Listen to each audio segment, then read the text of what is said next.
Udah di-record belum?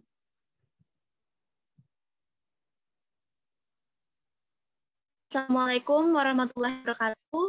Kami dari kelompok 3 endokrinologi yang beranggotakan saya Risa Aulia Mahaki dengan kedua rekan saya yaitu Anissa Triani dan juga Fadila Nur Alfa Putri. Di sini kami akan menyampaikan beberapa materi, di antaranya adalah, boleh di slide, next slide.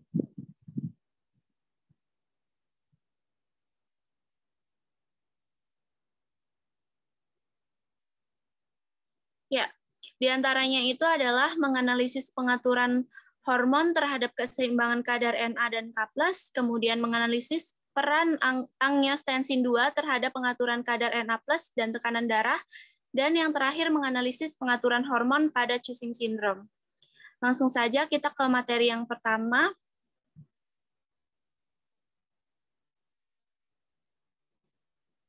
Materi pertama adalah analisis pengaturan hormon terhadap keseimbangan kadar Na+ dan juga K+. Nah, mengapa sodium atau natrium itu bisa tidak stabil ataupun bisa menurun ya kira-kira? Di sini banyak sekali faktor yang mempengaruhi, diantaranya itu adalah aktivitas kita sehari-hari. Banyak yang kita tidak sadari, tapi ternyata aktivitas tersebut dapat mengurangi atau menurunkan kadar Na pada darah terutama. Nah, contohnya adalah berkeringat yang berlebihan, kemudian terluka sampai menimbulkan pendarahan, kemudian bisa juga penyakit seperti diare yang dapat menyebabkan dehidrasi ataupun menstruasi yang banyak mengeluarkan darah. Gitu. Next.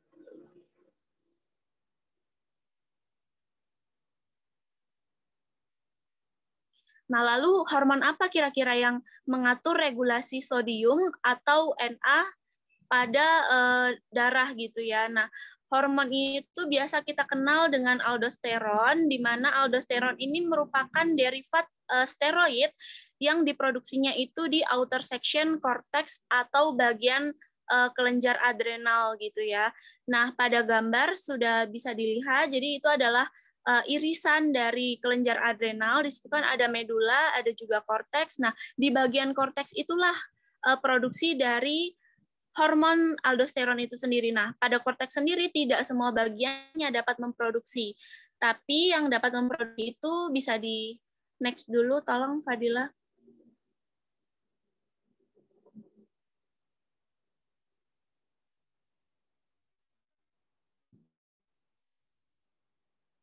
Nah, ini dia. Apabila irisan itu kita perbesar lagi, irisan bagian korteksnya kita perbesar lagi ya, di situ terdapat 3 zona.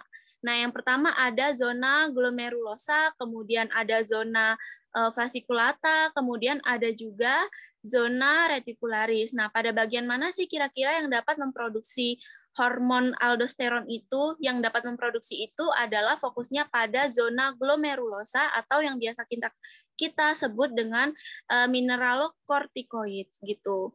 Jadi hormon aldosteron ini sendiri sebenarnya asalnya itu dari mana sih? Asalnya itu sebenarnya pada kelompok sebelumnya juga sudah dijelaskan, itu merupakan turunan atau hasil sintesis dari kolesterol gitu ya. Makanya di sini sebentar, boleh di next dulu, Fadila.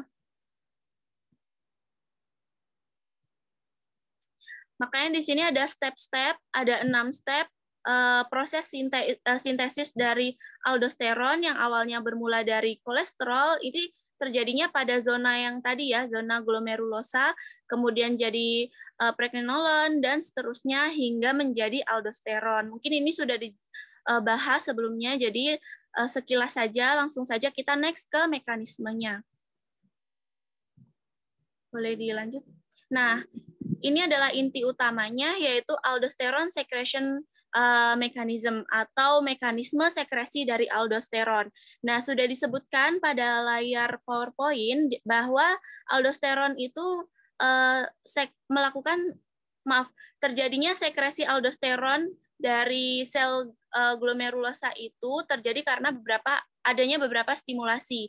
Di antaranya itu adalah angiotensin 2, kemudian ekstraseluler K+, atau biasa kita sebut dengan potasium, kemudian kortikotropin, ini adalah hormon, jadi ada hormon yang mempengaruhi juga, dan juga several paracrine factors.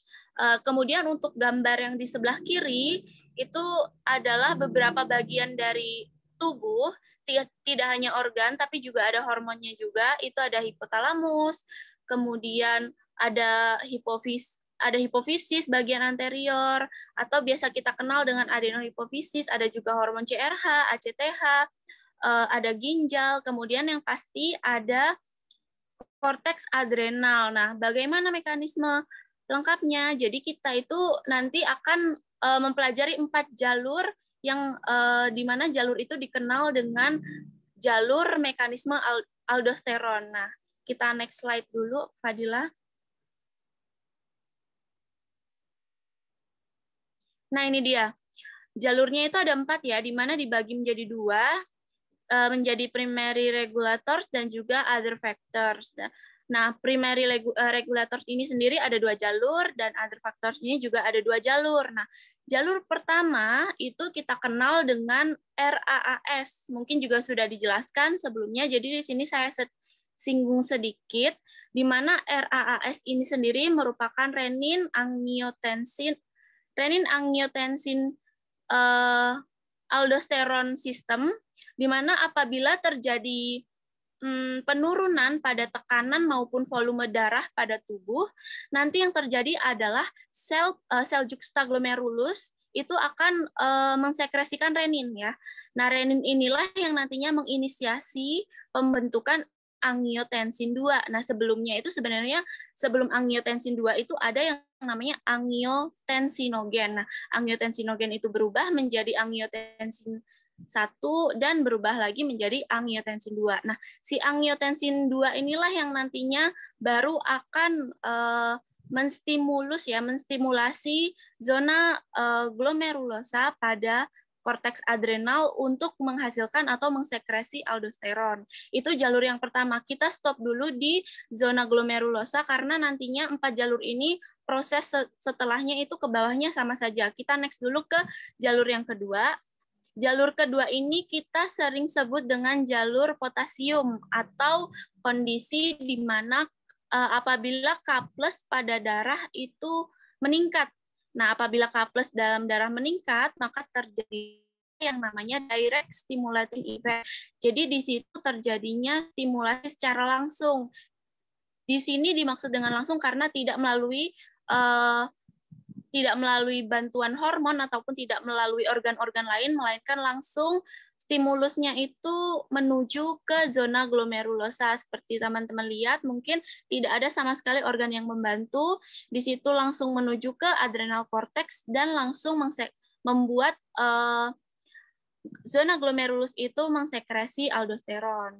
Nah, kita lanjut ke other factors. Di sini ada 2. Yang pertama mungkin teman-teman bisa lihat pada slide itu, yang pertama stres tulisannya ya. Apa sih kira-kira pemacunya? Kalau misalnya kita olahraga terlalu berlebihan, kayak gitu, kita lama-lama bisa stres. Nah, stres inilah yang nantinya akan membuat hipotalamus itu memproduksi yang namanya CRH yang tadi di slide sebelumnya disebut kortikotropin. Nah, kortikotropin releasing hormone. Nah, CRH ini nantinya akan merangsang anterior pituitary atau adenohipofisis untuk menghasilkan ACTH. ACTH ini juga yang akan merangsang zona glomerulosa untuk mengeluarkan atau mensekresi aldosteron.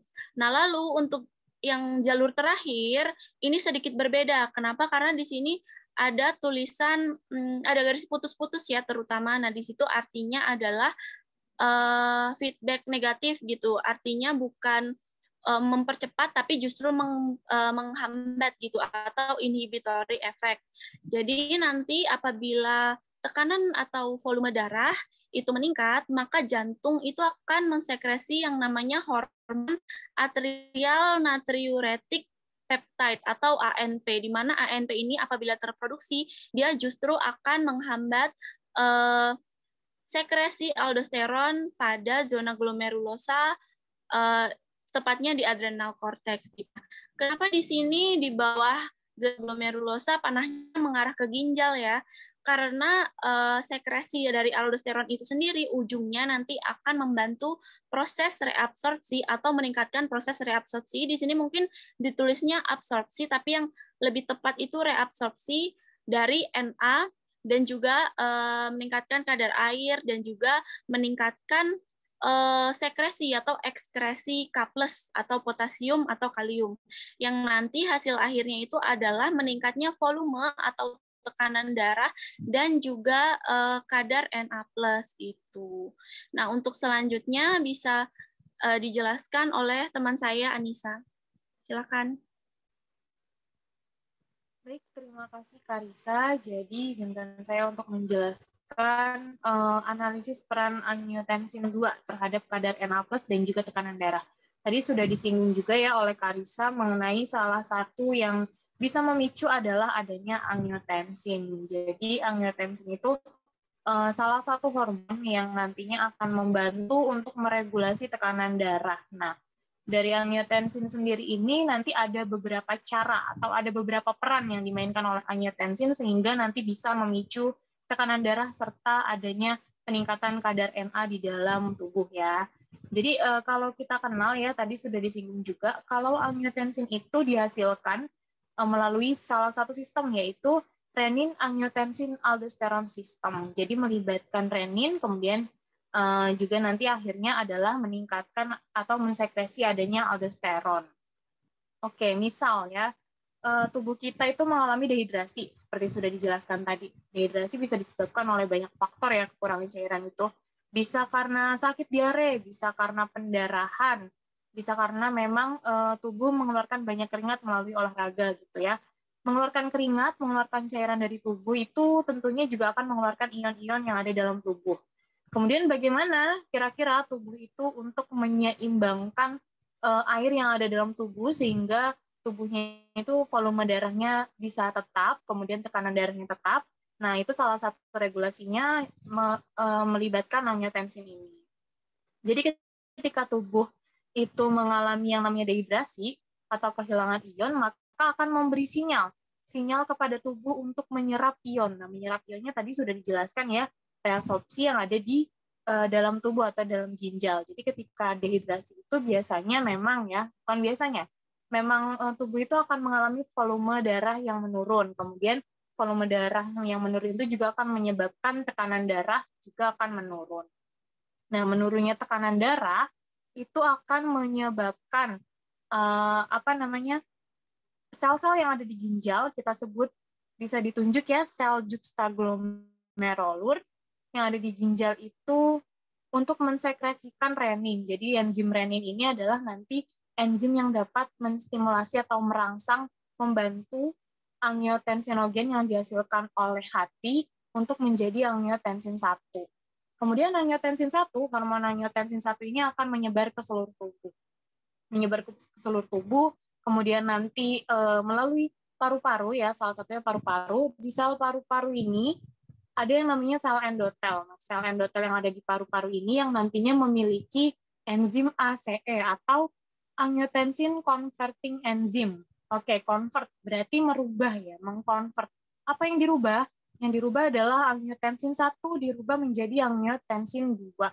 Sebenarnya sel endotel yang mengandung ACE ini tidak hanya ada di paru-paru ya, tapi juga bisa ada di otak, kemudian ada di jantung, juga bagian tubuh lain. Cuman untuk lebih terkonvert atau terubah itu ketika memang melewati paru-paru. Ketika sudah terubah menjadi angiotensin 2, maka nanti angiotensin 2 inilah yang akan memiliki peran besar dalam meningkatkan volume darah, meningkatkan tekanan darah, serta meningkatkan kadar Na ya, yang tadi sudah terbuang. Bagaimana caranya? Yang pertama itu adalah seperti yang sudah dijelaskan, itu melalui angiotensin 2 akan mensekresi aldosteron. Aldosteron ya, yang bawahnya ini tepat di bawah. Nah, dari mensekresi aldosteron yang ada di ginjal itu, ketika hormon aldosteronnya sudah menyebar di daerah ginjal gitu ya, nah maka hormon aldosteronnya ini akan memicu adanya pembentukan kanal-kanal ion di tubulus yang ada di dalam ginjal. Seperti yang kita tahu, yang namanya kanal ion nanti adalah tempat bertukarnya ion ya.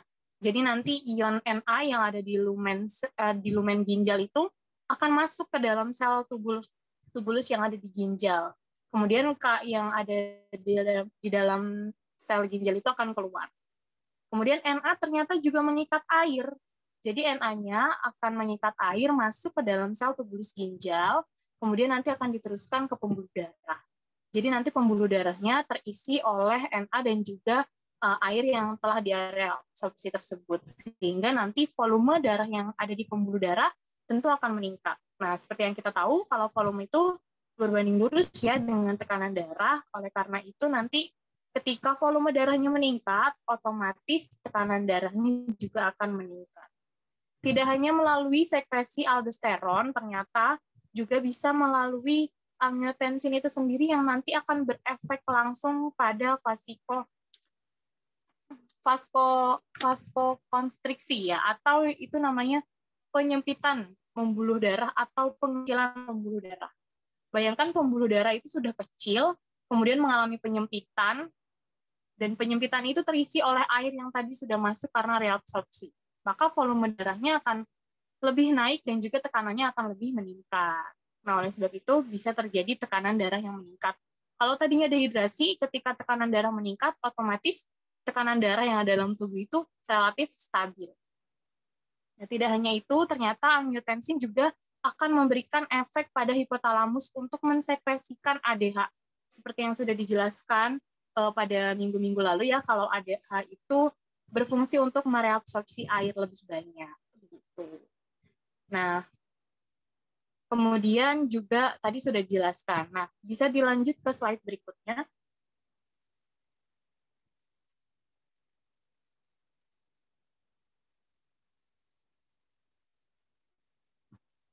Bisa dilanjut ke slide berikutnya, Fadila.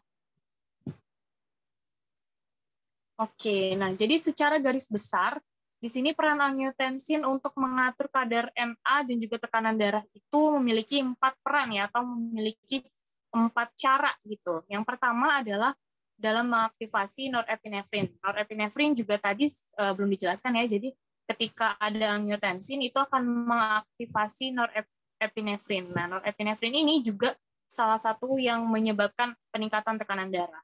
Kemudian yang kedua adalah meningkatkan arterial vaskokonstriksi. Nah, tidak hanya arteri, sebetulnya vena juga. Jadi pembuluh darah itu akan mengalami penyempitan karena adanya hormon angiotensin 2. Kemudian angiotensin 2 juga akan meningkatkan sekresi aldosteron yang tadi ya, dan kemudian yang ketiga adalah memicu sekresi ADH. Begitu. Untuk penjelasan selanjutnya mengenai Cushing syndrome akan dijelaskan oleh Fadil. Baik, terima kasih Anissa. Baik, kita akan lanjut ke pembahasan ketiga ya. Baik, pembahasan ketiga ini mengenai analisis pengaturan hormon pada Cushing syndrome. Oke, sebelum kita masuk ke bagaimana sih pengaturan hormon yang terjadi pada pengidap Cushing syndrome, kita kenalan dulu apa sih sebenarnya Cushing syndrome itu. Oke, Cushing syndrome merupakan sekelompok kondisi ya atau gejala-gejala yang timbul akibat tingginya kadar hormon kortisol dalam tubuh atau yang biasa disebut dengan hiperkortisolisme. Nah, ini saya sudah lampirkan ya gambarnya dari pengidap Cushing syndrome. Kita lanjut dulu. Baik. Di sini bisa kita lihat di sini ada hormon kortisol ya. Jadi hormon kortisol itu merupakan hormon steroid yang diproduksi oleh kelenjar adrenal atau adrenal gland. Nah, produksi dari kortisol ini dirangsang oleh hormon ACTH seperti yang sudah di-mention sebelumnya oleh Karissa ya. Diproduksi atau dirangsang oleh hormon ACTH atau adrenocorticotropic hormone yang mana disekresi dari kelenjar hipofisis atau anterior pituitary. Nah, ACTH ini sekresinya itu dipengaruhi oleh CRH atau corticotropin releasing hormone yang diproduksi dari hipotalamus. Baik, kita akan lanjut terlebih dahulu ke klasifikasi dari Cushing syndrome. Jadi, Cushing syndrome ini terbagi atas dua, ada exogenous dan juga endogenous. Jadi, exogenous ini berarti dipengaruhi oleh pengaruh luar atau eksternal. Contohnya dari pengaruh obat-obatan yang dikonsumsi. Pengaruh obat-obatan yang dikonsumsi itu, obat-obatannya ini berarti mengandung hormon steroid. Jadi tubuh itu akan semakin terisi atau semakin banyak kandungan hormon steroidnya. Nah, sedangkan yang kedua itu merupakan endogenous. Endogenous itu berarti dari dalam. Endogenous dari dalam tubuh kita sendiri berarti berhubungan dengan hormon yang alami diproduksi oleh tubuh kita. Nah, Cushing syndrome yang endogenous ini terbagi lagi menjadi dua, ada ACTH dependent dan juga ACTH independent. ACTH dependent berarti tergantung atau bergantung pada ACTH, sedangkan yang satunya yang tidak tergantung oleh ACTH. Berikut ada contohnya itu pada pituitary adenoma atau tumor pada kelenjar hipofisis. Itu ACTH-nya ini jadi terpengaruh gitu, jadi meningkat. Nah, meningkatnya ACTH ini juga akan mempengaruhi hormon kortisol. Nah, sedangkan yang satu lagi itu contohnya tumor adrenokortikal atau tumor pada korteks adrenal. Nah, itu tidak dipengaruhi oleh ACTH karena ACTH-nya itu akan secara normal terproduksi. Untuk lebih jelasnya akan ada di slide selanjutnya. Oke, sebelumnya saya akan jelaskan dulu bahwa sebagian besar Cushing syndrome itu lebih dari 90% merupakan exogenous Cushing syndrome, di mana dipengaruhi oleh pengaruh luar yang tadi saya bilang. Pengaruh luarnya itu berupa konsumsi obat-obatan yang mengandung steroid dalam jangka waktu yang lama. Jadi masuknya non-ACTH dependent, tidak dipengaruhi oleh hormon ACTH. Sisanya adalah endogenous. Sisa dari 90% ini biasanya itu endogenous Cushing. Jadi dalam hal ini paling banyak ialah adonema hipofisis. Jadi terjadinya tumor pada kelenjar hipofisis yang itu tuh udah termasuk ke Cushing disease atau penyakit Cushing ya. Tadi terbagi atas dependent dan independent sudah dijelaskan dan ini merupakan contohnya. Baik, kita langsung lanjut saja ke gambar yang sebelah sini. Di sini kita bisa lihat yang sebelah kiri yang ACTH independent. Ini gambarnya bisa dilihat ACTH itu tersekresi secara normal.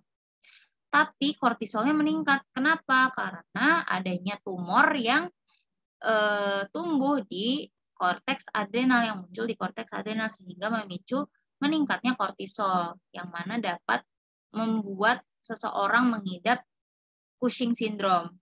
Jadi ACTH-nya tidak ikut campur gitu, maksudnya ACTH-nya itu nggak kenapa-napa gitu, masih normal. Nah, sedangkan yang satu lagi ini ACTH dependent berarti terpengaruh oleh ACTH yang tadi saya bilang. Jadi ACTH-nya ini meningkat.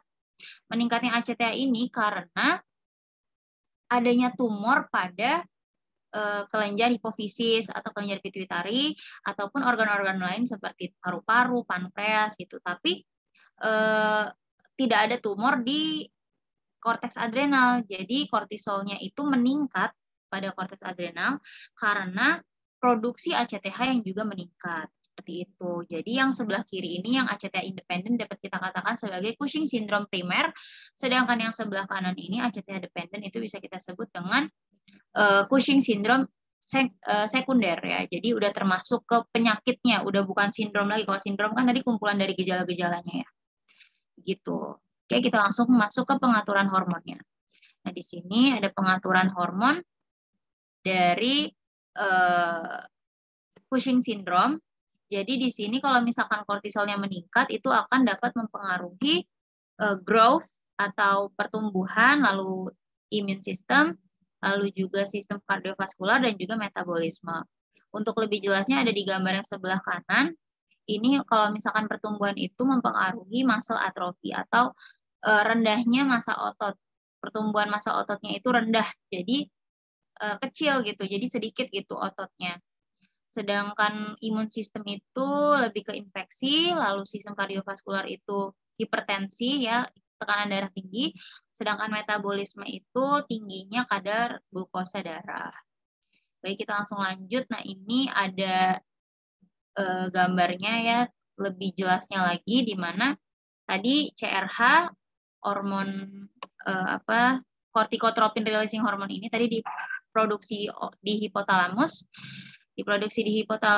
dan akan memicu produksi dari ACTH dari kelenjar pituitari atau kelenjar hipofisis yang akan dapat meningkatkan produksi hormon kortisol. Nah, hormon kortisol ini umumnya akan meningkat pada beberapa kondisi, contohnya pada saat stres, baik fisiologis maupun psikologis, lalu juga pada saat adanya inflamasi sistemik atau biasa kita sebut dengan sitokin, lalu juga pada saat di pagi hari. Nah, makanya itu sebenarnya fungsi dari hormon kortisol ini sebagai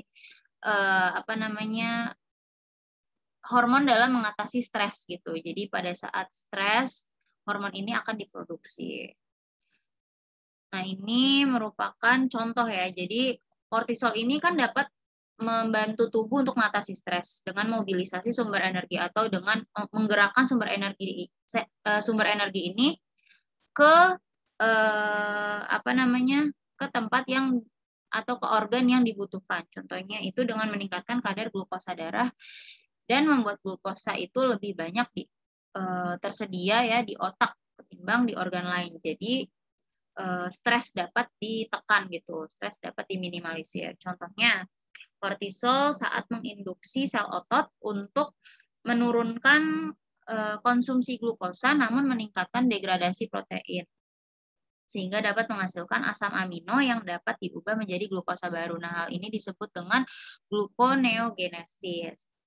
Oke, kita akan lanjut. Nah, ini kortisol itu kan tadi juga bisa membantu untuk menjaga tekanan darah tinggi ya. Nah, kortisol yang tinggi itu dapat menekan juga peradangan atau inflamasi seperti yang saya sudah mention sebelumnya, dan juga produksi antibodi oleh B cell atau sel limfosit B. Baik, kita langsung ke gejalanya ya, gejala dari Cushing syndrome.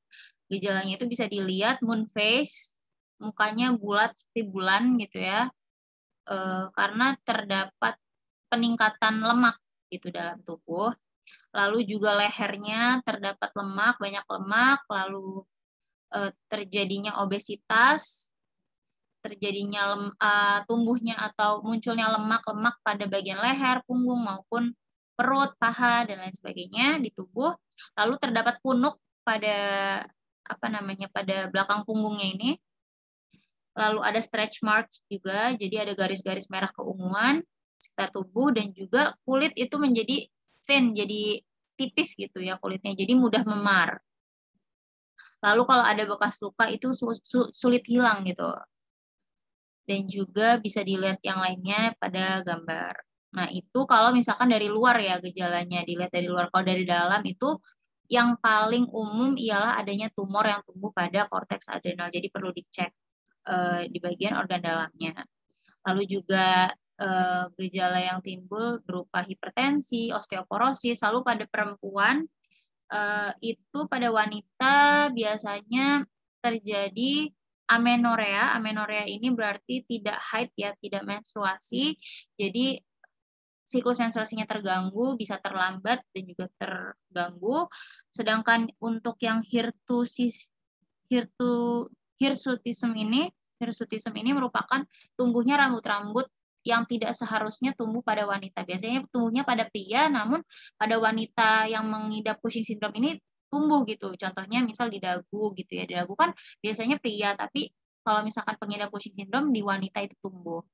Lalu kalau pada pria itu biasanya terjadi gejalanya berupa impotensi dan juga